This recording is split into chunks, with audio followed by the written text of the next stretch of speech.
Buongiorno, Focus Bollettino Colture Erbacee, aggiornamento. Aggiornamento che oggi riguarderà la piralide e le micotossine. Piralide.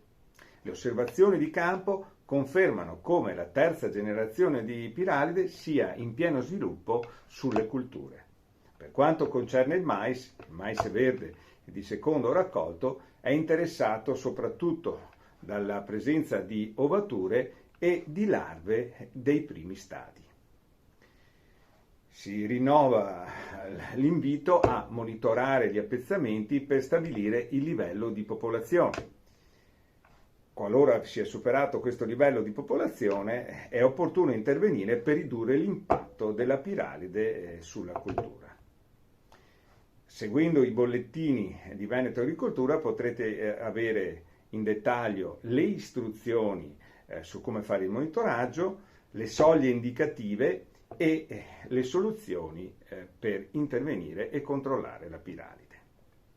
La soluzione che dobbiamo seguire deve essere in linea con i principi della difesa integrata. Qualora vi sia un'alternativa disponibile, efficace ed economicamente sostenibile, dovremo optare per questa. Nel caso della piralide, i prodotti a base di Bacillus thuringiensis registrati per la piralide sono in grado di fornire un buon controllo della piralide, secondo le sperimentazioni che sono state eseguite negli ultimi anni.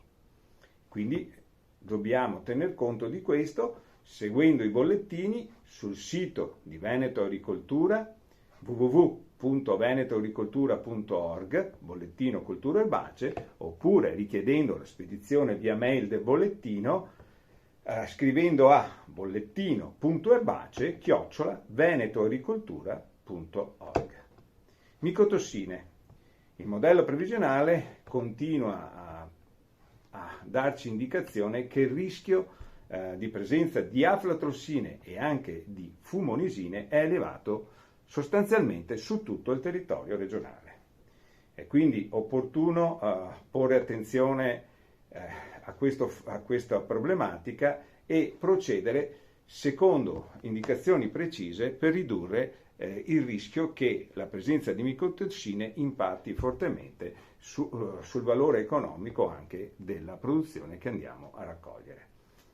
Seguite sempre i bollettini che vi daranno le istruzioni fondamentali per ridurre questo rischio a partire dall'indicazione di raccogliere il prima possibile per ridurre la probabilità di avere livelli elevati di micotossine. Alla prossima!